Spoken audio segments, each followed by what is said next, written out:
Hi, I'm Courtney McQuade with Markets Group here at our private wealth event in Sydney, Australia. With me is Matt Heine, CEO of Netwealth. Matt, great to see you. Thanks, Courtney. Great to be here. So we have you on today as our closing keynote speaker.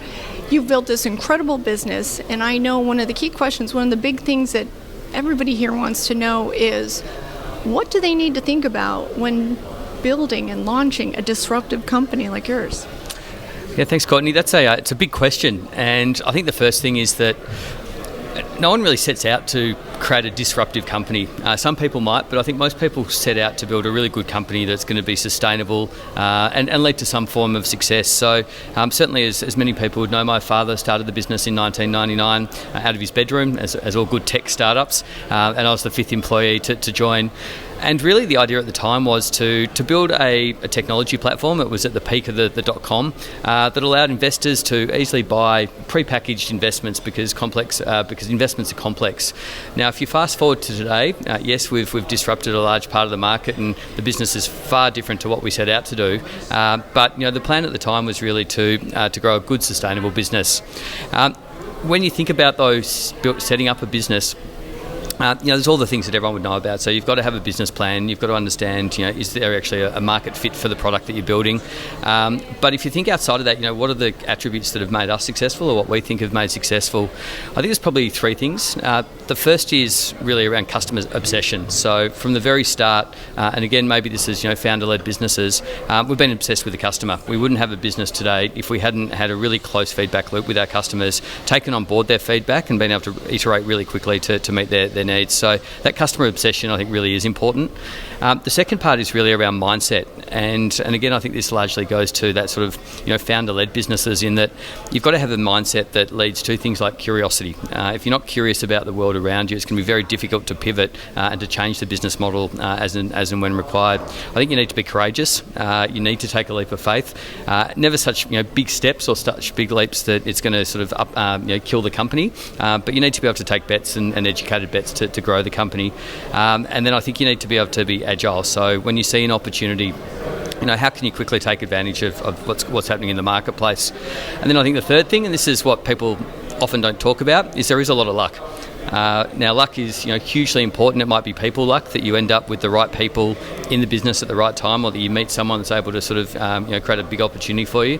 But the other thing about luck is that some people are really good at creating luck, and some people aren't. And I think that again comes down to a mindset. So are you open to opportunities? Are you open to see what might be moving in the market that you can take advantage of it? So there's definitely a lot of luck, but people can actually get very good at creating their own luck. And I think those three things are really important. That's amazing. And when you were talking about being agile, I think that your company is also a great example of that. As you mentioned, your business has changed over the years, right? Over the last 23 years. So would you say when you see an opportunity and or times are changing, other disruptive technologies are coming out there, like AI, you have to be open to that, right? Yeah, absolutely. And I talked about sort of that mindset, or the founder mindset, when growing a business.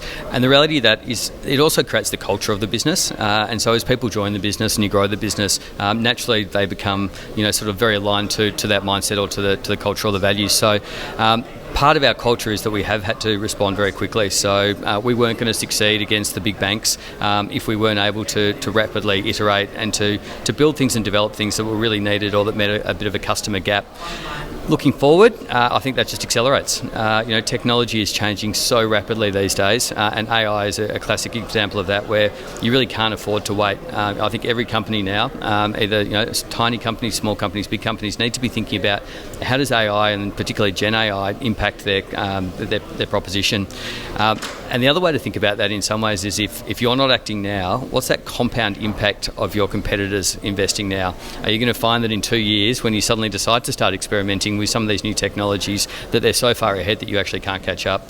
And we see massive opportunities, and whilst we've had AI in the business for some time now, for a number of years, we really are ramping up our investment. We've set up a centre of excellence for AI, and we're seeing incredible use cases. So whether that's around efficiency, document automation, process automation, if it's around the products that we can deliver to our clients, so it might be AI-generated investment reports as an example, or actually just using AI to find or predict different trends in the market. There's so many opportunities and ways in which AI, I think, is going to impact the world, but particularly business in the future. Absolutely. It's really exciting to see where it's going. And what do you think is the key then? And I guess you've already touched on this a little bit, but to be sure that you remain sustainable and for the long term.